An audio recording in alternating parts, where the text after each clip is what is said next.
Good morning, I should say, ladies and gentlemen. This is the Sideline Junkies Saturday Night Wrestlemaniacs podcast. Oh man, this is the SummerSlam 2021 react. It is in the books. The gang is all here. The Nubian Sumo lighting up a stick. The People's Choice Don Rodriguez very uninterested in me, the big guy KG. I'm just here so I won't get fired, boss. Oh, man, I'm just. I don't even know what to say. SummerSlam 2021. Take it away, gentlemen. Tired of shit. Go ahead, James. Oh, why y'all put it on me? Because I don't think you want me to give my my true opinion. So I will, but just not right now. What you gotta say, James? You have something to say? Yeah, I mean, yeah, but aren't we going to go through the matches or whatever? Or are we just giving a just general synopsis of the whole thing? I mean, James. usually we go match by match. So I'm just trying to see. I got about 25 minutes for the hotness. Then I got to wrap this shit up, B. I never got time for all that. I understand if every match was high quality and it was just, overall on a special Saturday, just, great matches like a takeover. We ain't have that. So now we getting just say your piece. So we can wrap this shit up, B. Say your piece. Well, that's about it. Good job. Thanks, James. So let me go to my. Oh, sorry. There you go. Go ahead. Go ahead. What was you going to say? I was going to say shit. Go ahead. Go ahead. Go. I know you had some opinions about one match in particular. So go ahead, and if you want to go ahead and get your grievance out there. There's a couple things going on. What they did to Bianca Belair.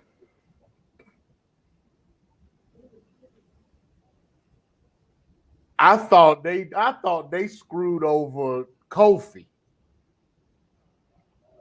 But I mean, I don't even know at this point if Bianca even knew. Do you think she knew that this was going to happen? She was in on it. You think so? She has to know the finish because you have to know what move to take for the finish. You also have to know. Yeah, she never used that move before. That's a new. So, she hit a rock bottom. Now I will say this as we go through and talk about some things in these 25 minutes of power. That's about all I got. 25 minutes. It is allegedly reported through a couple sources that the great city of Las Vegas in Nevada kind of told the WWE that, yeah, y'all can't go all night.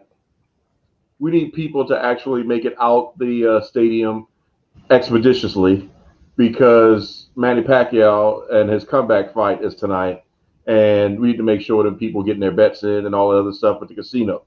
There's a lot more money to be had, more than, the hundreds of thousands of dollars that the WWE has brought into the city's economy. So with that being said, that attributes to a lot of the shorter finishes, the not fully fleshed out storytelling in some of the matches, and, dare I say it, the one move of doom from Becky Lynch and cutting that match short.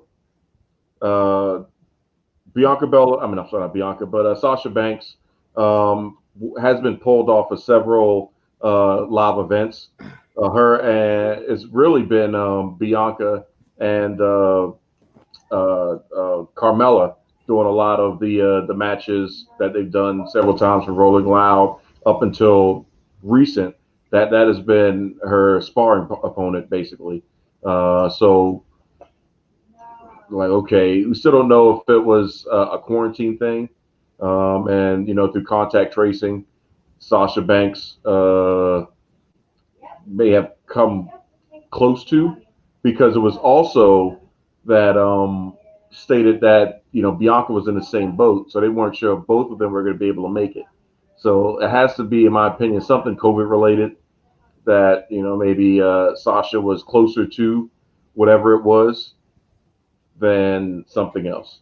So I just wanted to put that out there, that Vegas kind of spoke loudly, and it's just kind of weirdly unfortunate that it's a Saturday, so they didn't have I guess control, because that's the only place that can tell you what to do.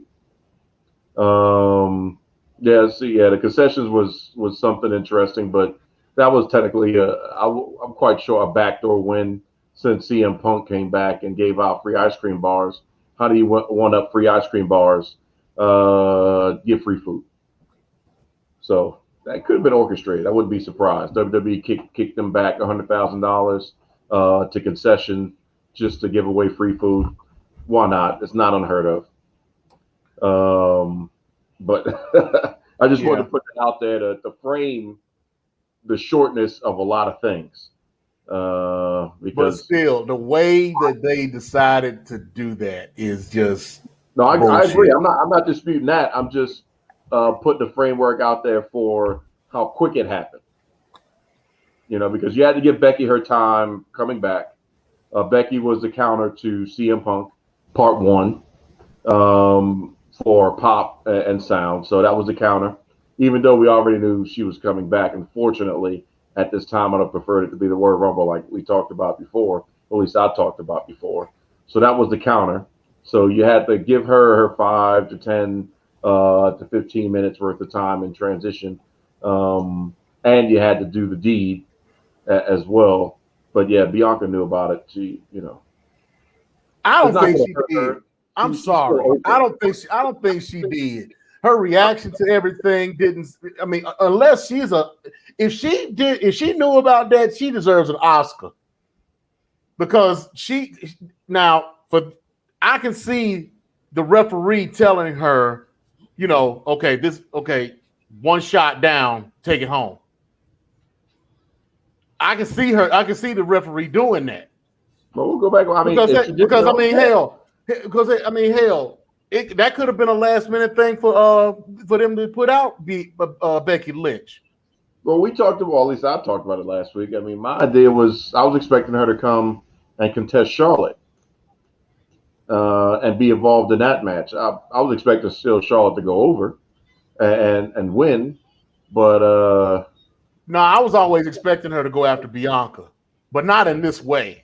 Well, I didn't want her to go after Bianca, because I didn't want Bianca to lose to her. 'Cause just like we talked about last week, if Becky shows up and goes after Bianca, Bianca drops the belt.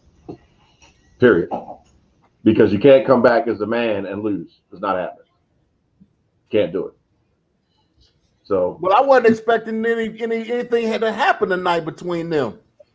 The whole time they were in the ring. We talked about this. Yeah, we talked about it. But I mean, I didn't expect anything to actually happen. Maybe her just showing up and maybe challenging Bianca. But we had already said that we were expecting her to go after Charlotte, because Charlotte would be safer for her to go after, rather than going after Bianca, which she being the newer of the two, it'd be she'd have safer matches with Charlotte. We expected Charlotte to win the belt back around the time that Becky came back. We said that. Mm-hmm. So for Becky to come in, okay, we expected that. For Becky to go after Bianca, we were 50-50 on that. Okay. Right. But then for her to come, but my thing was, okay, she comes out after the match. Bianca wins her match with Sasha. Becky comes out, challenges her. We see them on Friday.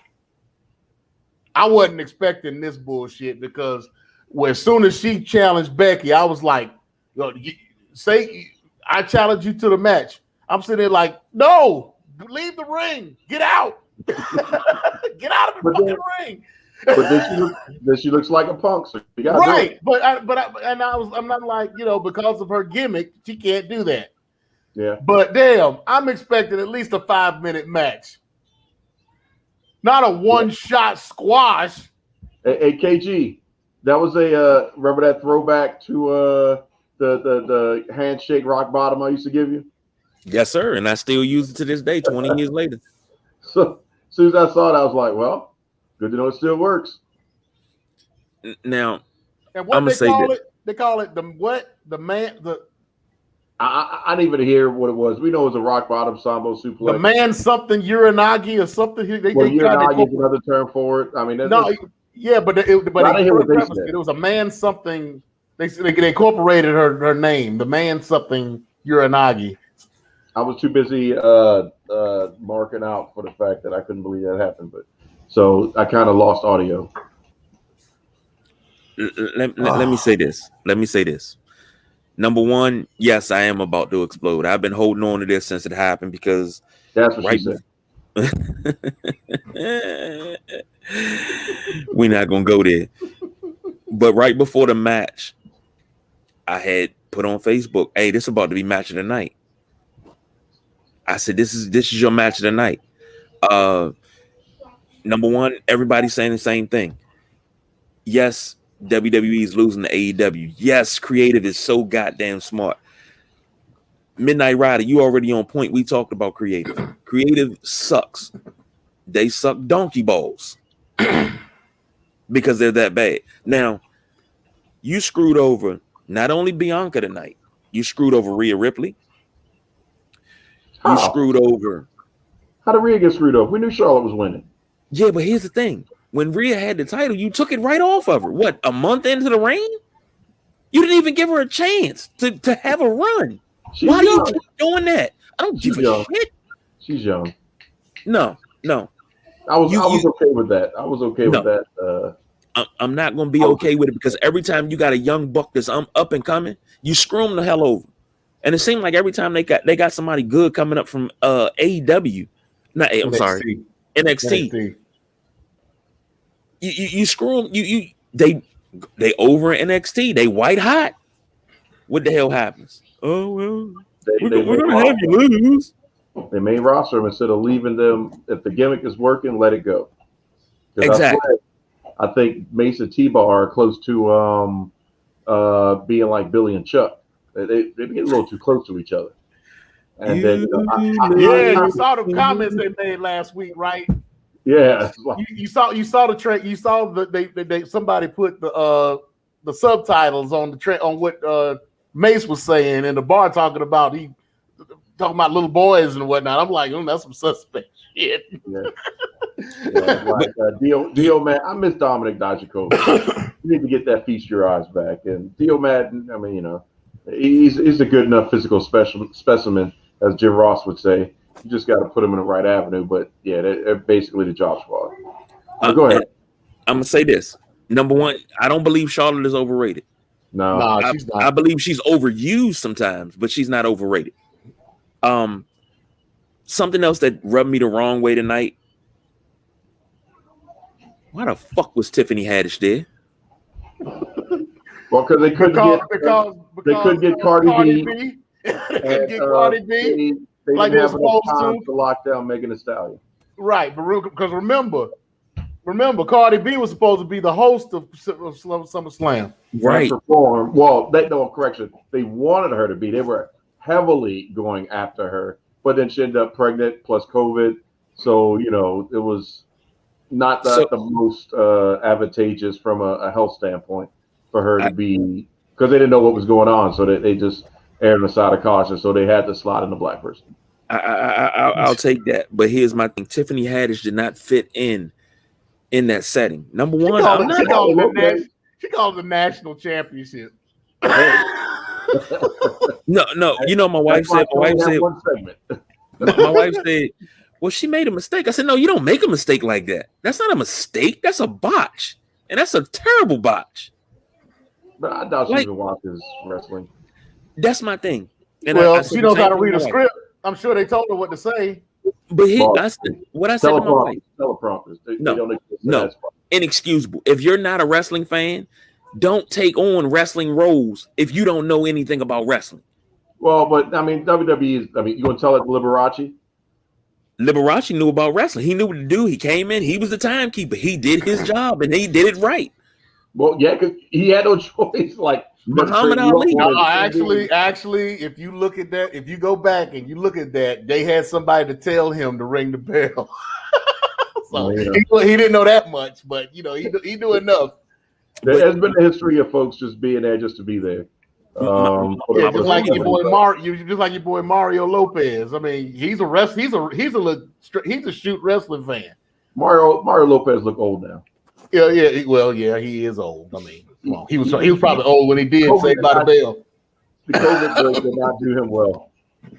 He's looking pretty Mario Lopez is about a year and a half ago, and then now it's like, dang, Mario, you old. Or either that was just too much makeup. I don't know. My thing is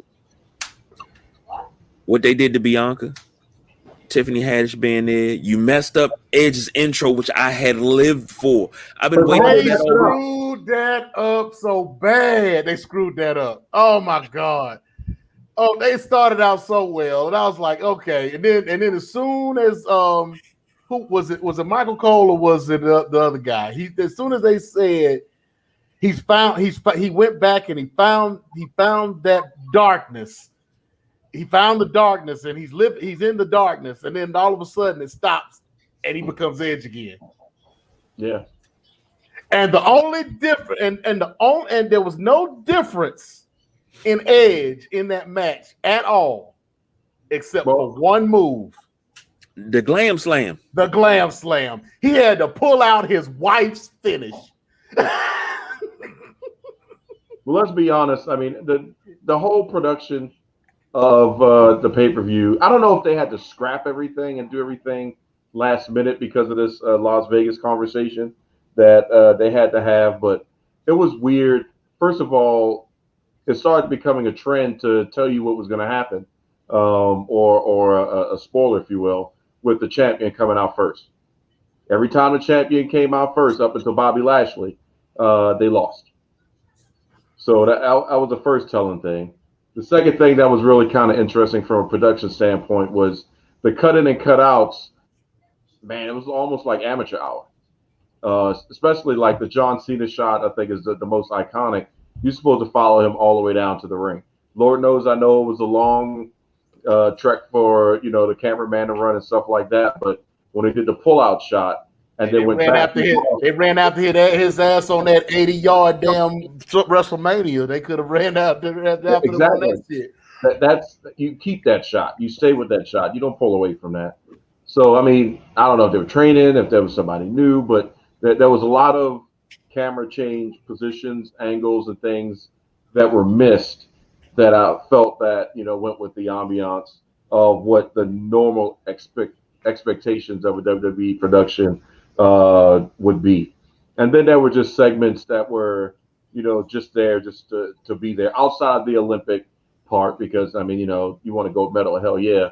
And you also said that you're a wrestling fan and you want a gold medal, makes sense. And you tweeted out to Dana White and the WWE. So yeah, WWE's going to snatch up, that person before they go to UFC. That part made sense. But, a lot of title changes just to justify the non-title changes at the end of the show. But you guys didn't even bring up two of the most interesting parts. Roman beat Cena clean.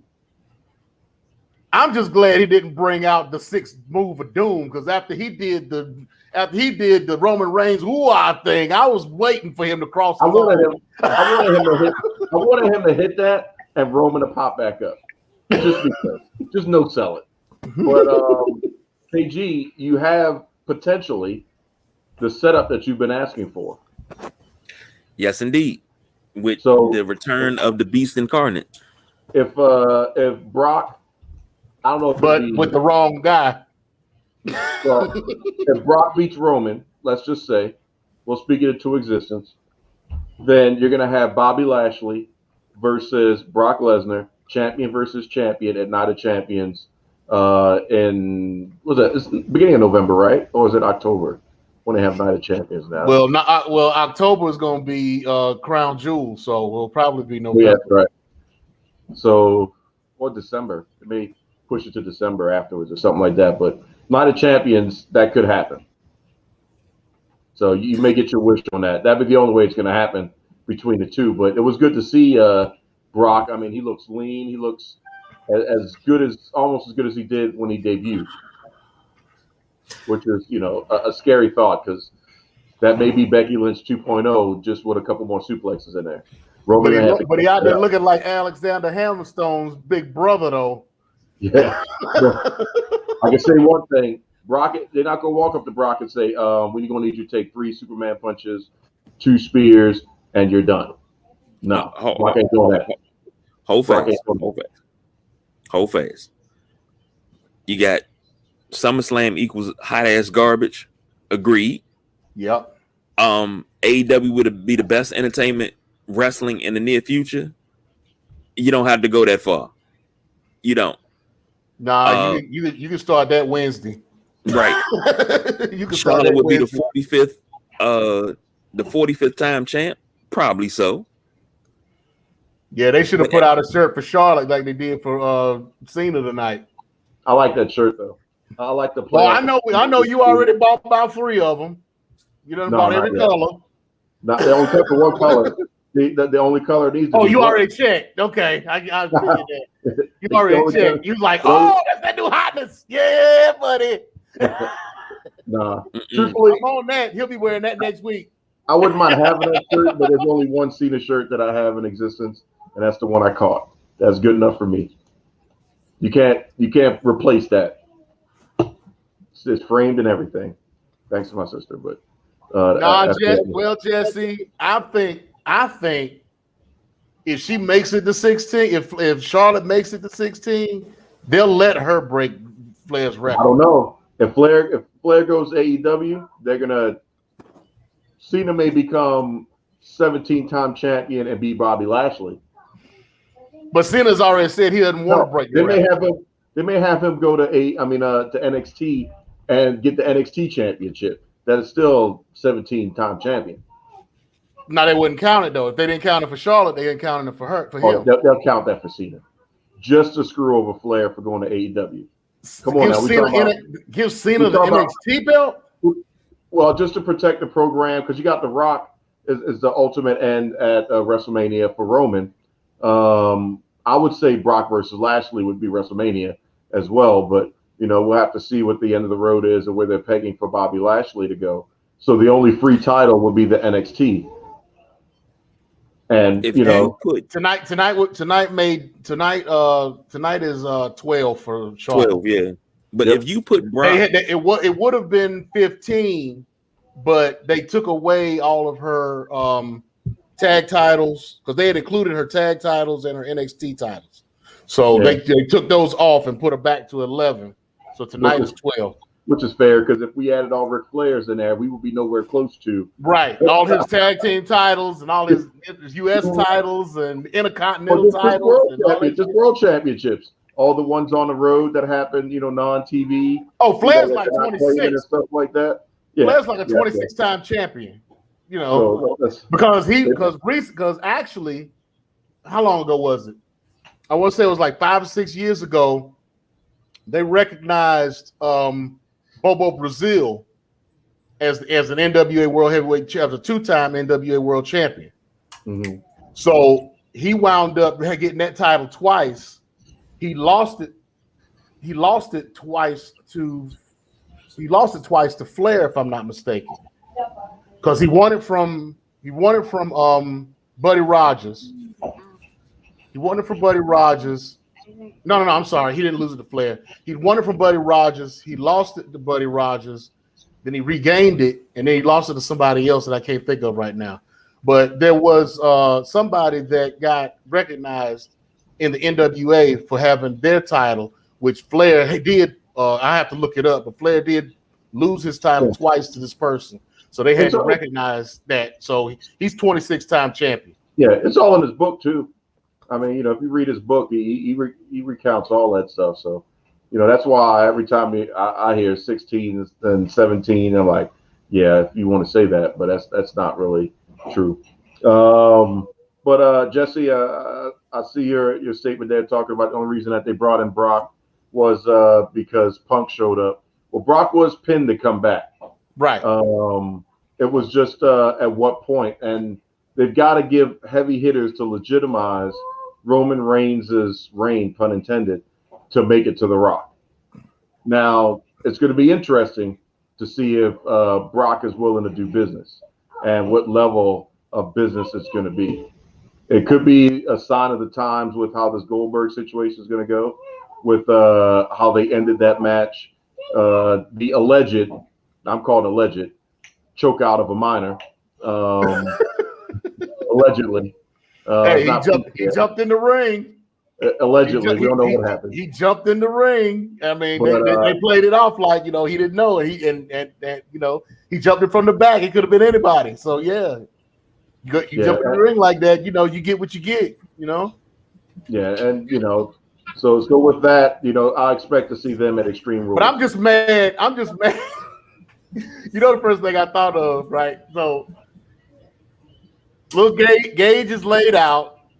MVP gets the mic. Says, "Look, we didn't know it was him. He just jumped in the ring. We didn't know it was him. Don't get pissed." Goldberg is oblivious to everything until he says that. He turns around, crawls over to his son, and then he turns into Karen. Yeah. Now, did y'all get that? Did y'all get that? Him turning into Karen. I'm like, man, come on. He's done movies. He's done television. He could be a little bit more believable on "I'm gonna kill you." Right. Just a little bit more. But I'm really hoping, truthfully, that MVP does a plausible deniability and uses the word allegedly. I mean, he needs to just go straight Wendy Williams, go 100% Wendy Williams, and allegedly, that could have happened. Just don't even acknowledge the fact that it's on tape.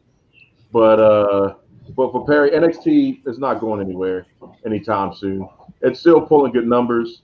It's goated into Peacock at this moment as well. So it's just still cash cow from the ad buying standpoint. They're just gonna, make it a big man's kingdom, unfortunately. But tomorrow will be a way better pay-per-view than tonight was.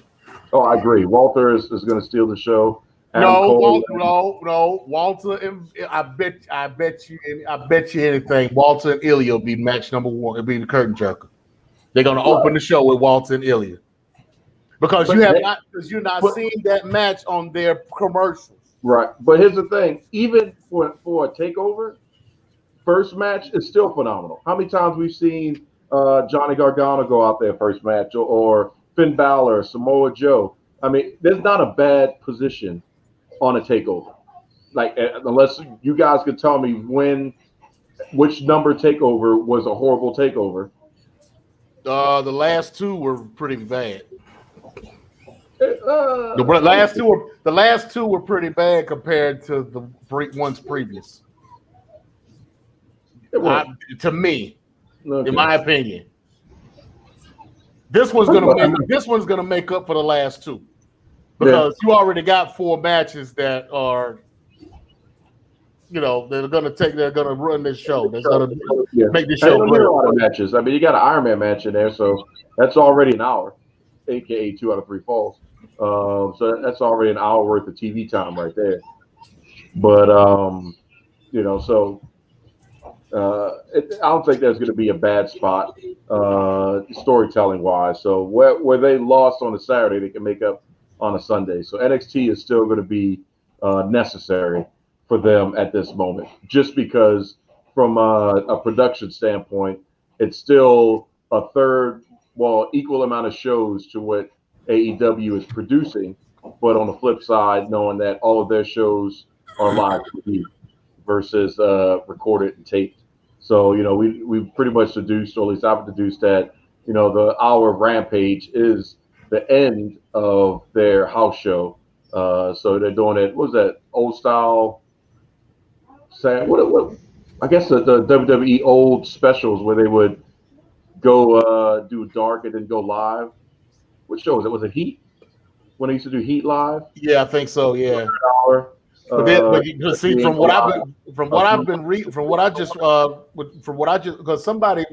somebody wrote an email to Jim Cornette on his last show, Mm-hmm. and they were talking about how they went to the last AEW taping for, or they went to the last. They went to go see Dynamite rather. Okay.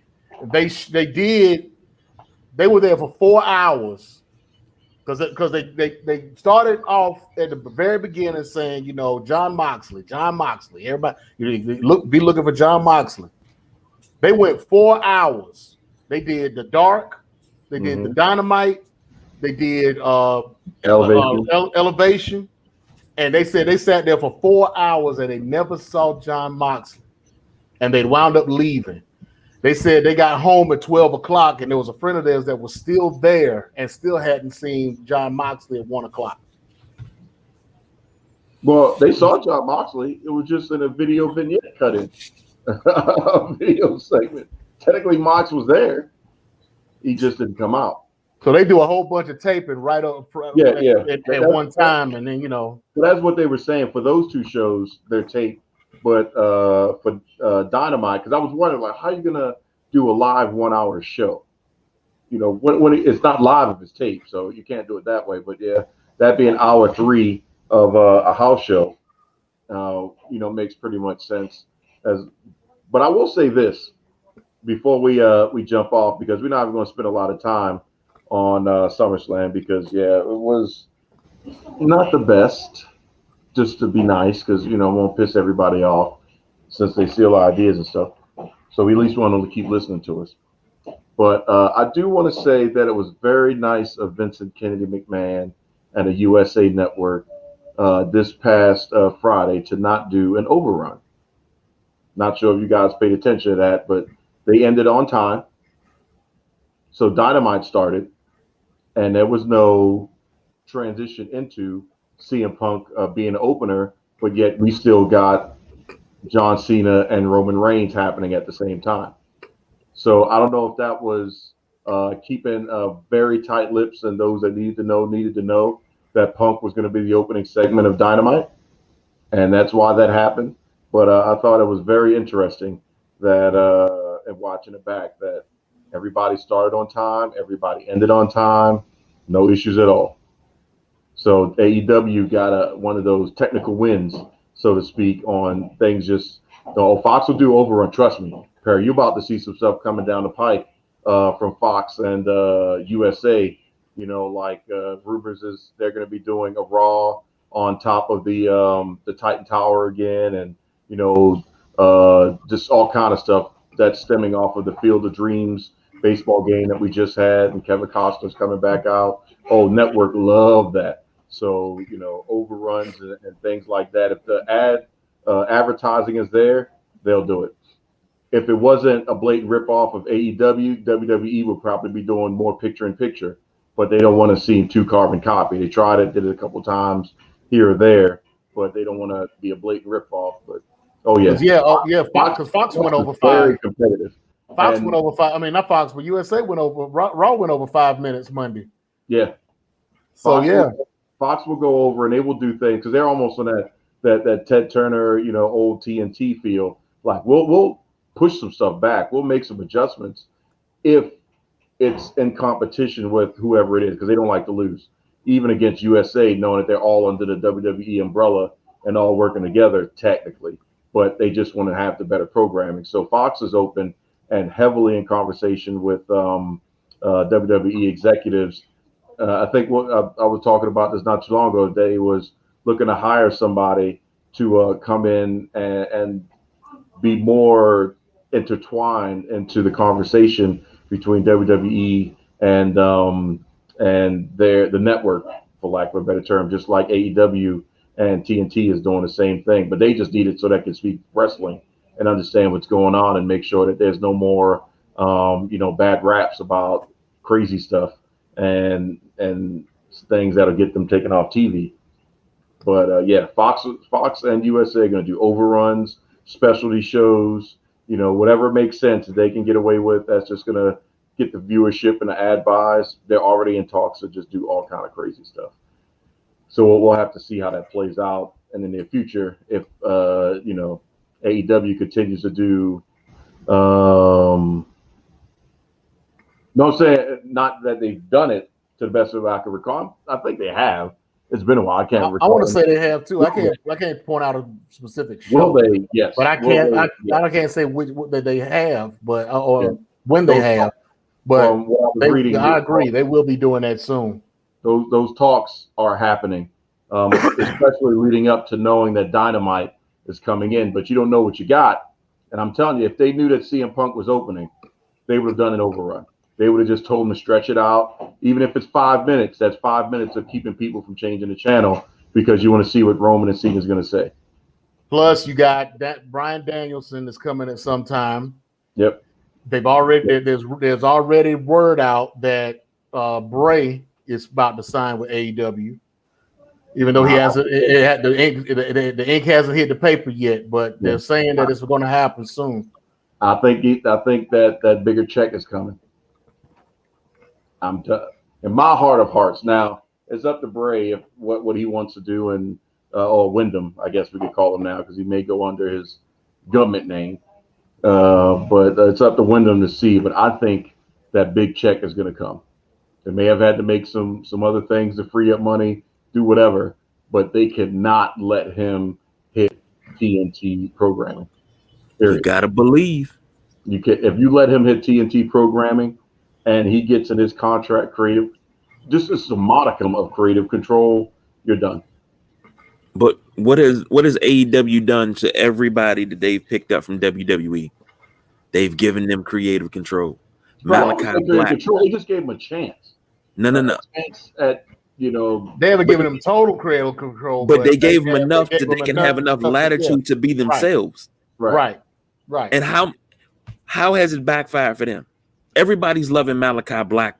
Everybody's going to love Bryan Danielson when he comes. You're going to love what Bray Wyatt. The win for those, though, you got to think about this, KG. The win for that is even with, we'll go call it Dean Ambrose. All those people had established in the characters that were iconic to them. So all they did was just went back to who they were. So and they kind of stretched it out a little bit. Well, not necessarily with Malachi, because Malachi just picked up where his name a little bit, but he's that character. No, he's not Tommy End. He's not Tommy End. A mixture of to an extent. No, he's not. He is a continuation of Malachi. He's a continuation of Aleister Black. He is not what he was as Tommy End. He's a continuation. As a matter of fact, if you notice, he's doing the eye gimmick.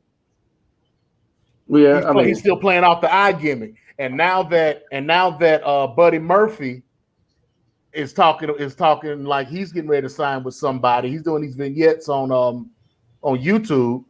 He's following up on the Malachi Black story. Malachi Black was in his vignettes. I have to check that out. I didn't know Buddy Murphy was. So Buddy Murphy has it's like a 10 or 15 minute vignette on YouTube where he's in jail. He's in some type of jail, and he's got this psychiatrist, and they're talking about how he's been locked up for 8 years, and they interviewed Malachi Black before this was filmed before he got to AEW, so they had him there and they were interviewing him. And he's going around and he's beating himself against a brick wall and all this and that, and just doing all kind of crazy shit. And they were talking about letting him go. Well, we're gonna let him go. And the psychiatrist like, you can't let this man go. And so there's supposed to be and there's supposedly a follow up to that. I haven't seen it yet, but they're following up on that storyline from WWE. And Malachi Black is following up on that same character using the eye gimmick from when he got pushed into the stairs. Right. Buddy Murphy did that to him. Because he's got the whited out eye and he's got the black makeup over that same eye, like it's bruised or whatever. So he's playing off of that. He is not Tommy End. That's why it was fucked up when they brought him out, because it was like, oh, it's Tommy End. It's Tommy End. No, it's Malachi Black. Well, they had to call him something, and then they just pivoted, and the rest is history. But And it's good history at that. yeah. But do I expect, in my opinion, Wyndham Rotunda to show up? No. Yeah, I saw the Ruby Soho one. That was a really nice, well produced little thing that she had going. So Yeah. we'll see. Well, she kind of gave away when we'll see her. Yeah, we still need about 4 more women to start rounding some stuff out on that women's division. Because when is AEW going to New York? I have to go back and look. Because if you look at the beginning of the video for Ruby, you look at the beginning of the video, she's walking with a train ticket. Yeah. And if you stop it, it says Orlando to NYP. Yeah, NYP, which is Penn Station, New York. Yep. I looked it up.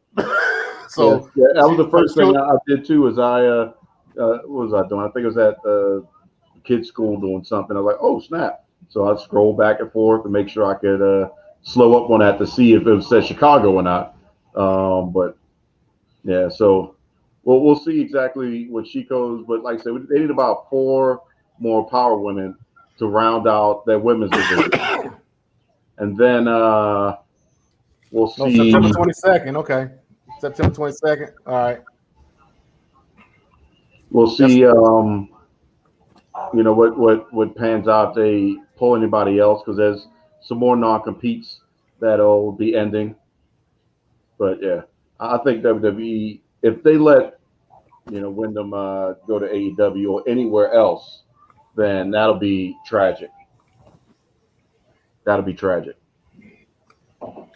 Well, they don't know what they have when they got it. I mean, they know what he is. You see, yeah, they know what he is. They know what he is. I was going to say, else you could give them plausible deniability, but I was going to plausible deniability. I'm gonna give to Everrise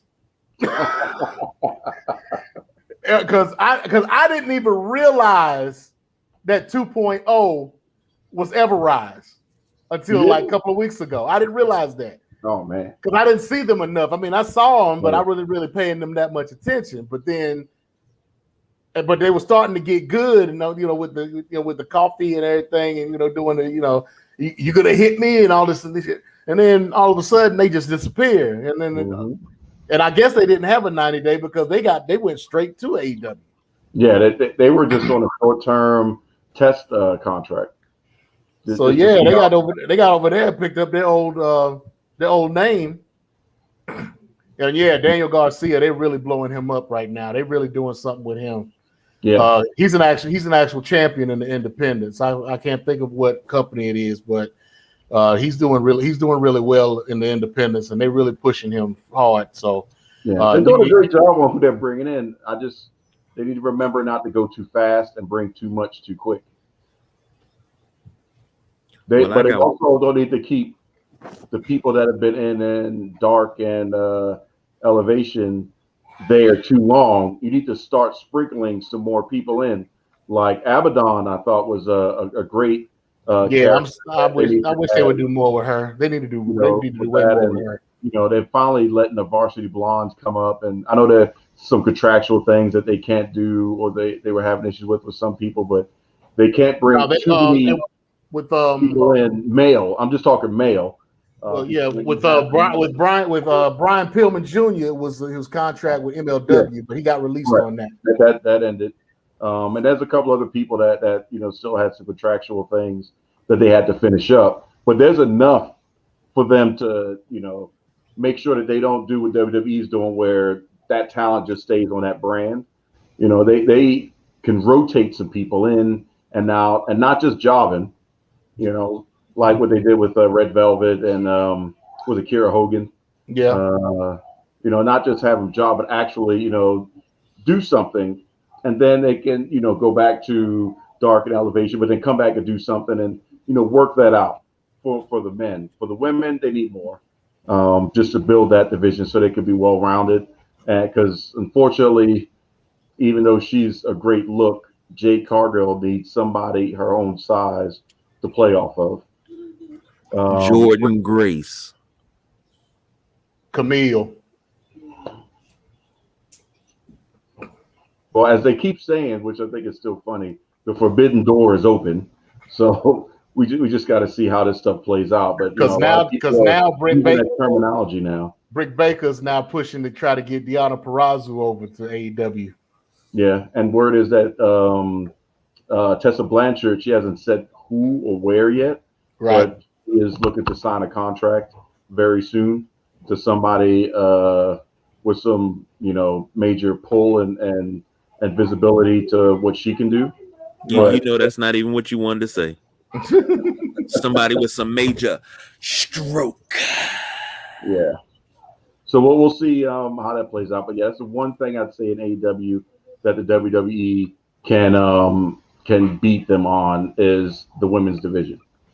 Yeah, she's locked up for 2 years, Perry, but they can still move her over to AEW. They can move her around, within that agreement that they got going. I mean, between they could do that if they want to. And yes, I have heard about her negotiating with NWA, but I don't think that would be a long-term thing. No, I mean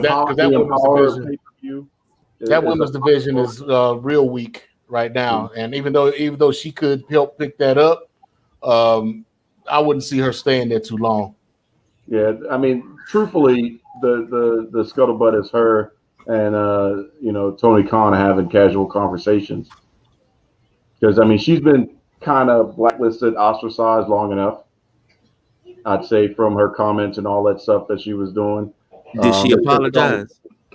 Not that I've seen, no. It's just kind of got dark.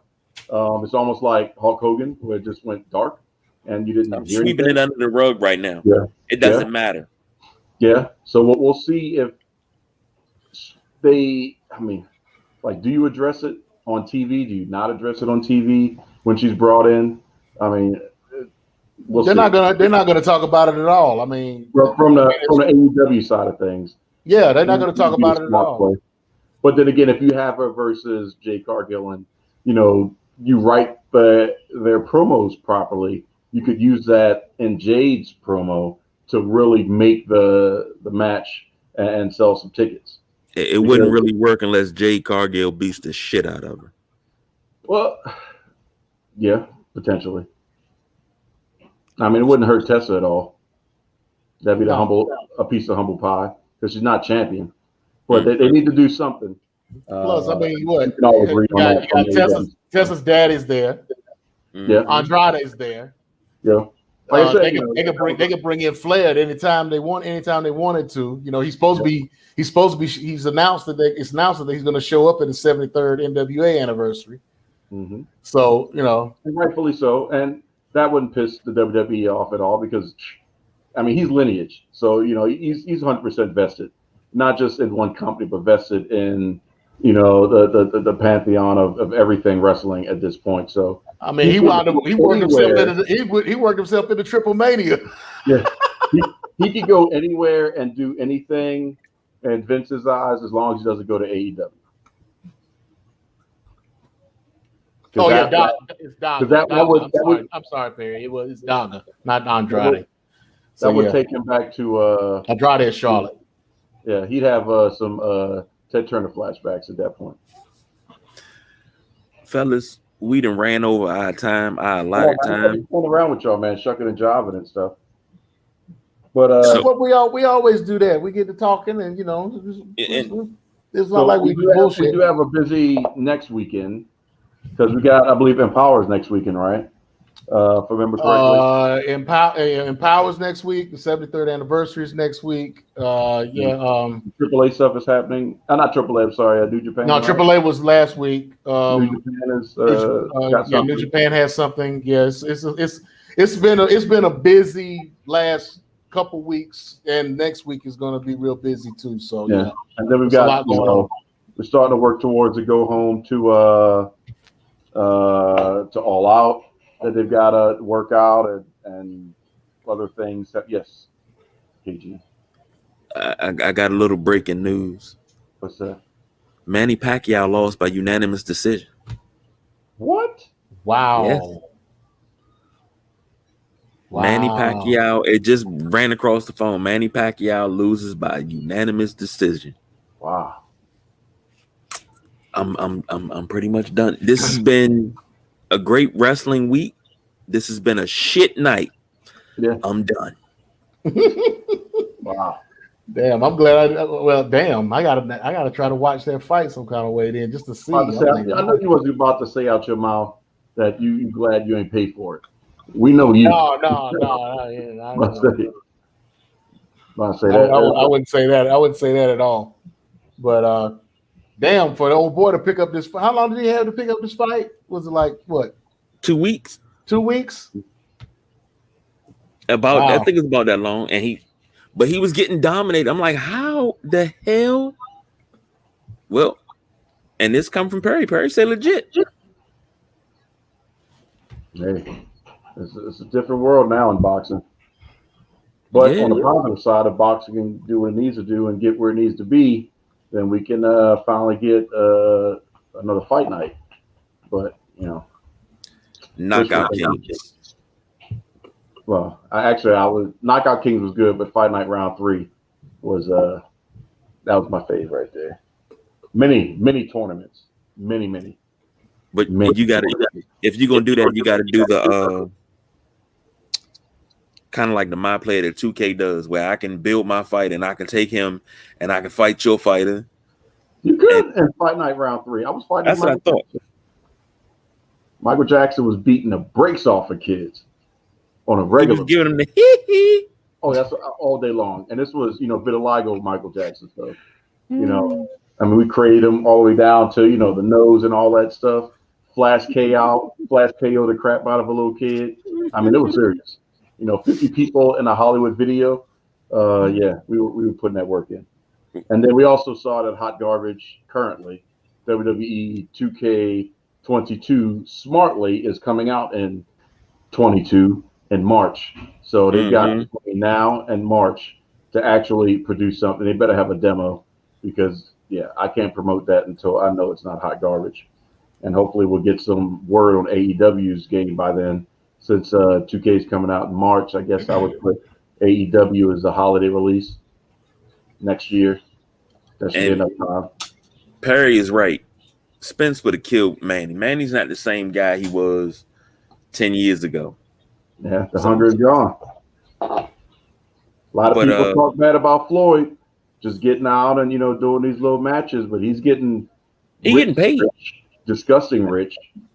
And Manny cleaned up on that one, regardless.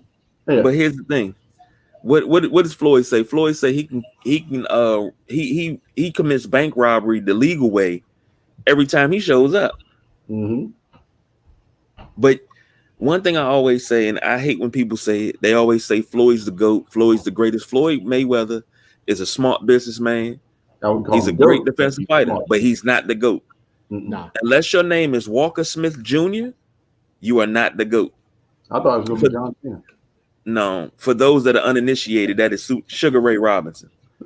Pound for pound, the greatest boxer that ever lived. I don't know. We're not going to go down that conversation because that'd be, he would destroy Floyd Mayweather at 147.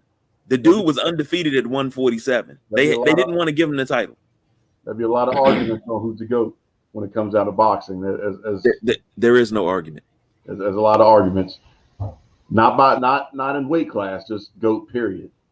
And a lot of people say Muhammad Ali. Where do you think Muhammad Ali got his style from? He got his style from Sugar Ray Robinson. Where did Sugar Ray Leonard get his style from? Muhammad Ali and Sugar Ray Robinson. I'm just saying. We don't have the time to go down that road. I understand. Ask Jake LaMotta. Here's what you do. Just post it on Facebook. It's already done. And all the stuff tomorrow. Already done. Who's the greatest boxer of all time? And I'll argue with anybody because ask Jake LaMotta. That's a massive poll type question. We ain't got time for it. I got to work tomorrow. Okay, you got to work. I'm just saying. Ask Jake LaMotta. Jake LaMotta didn't fall, but it's kind of hard to fall when you got thousands of white people holding you up. But we can get up out of here. Yeah, I mean, truthfully, it's jumping Jim Brazil, but one half of the greatest tag team ever, the Killer Bees. You know what? Here we go. It's coming up on a year of that disrespect. Especially since I'm rocking my high flyer shirt. So Killer Bees all day, man. Killer Bees all day. Okay, I got you, Perry. Ladies and gentlemen, thank you for joining us tonight.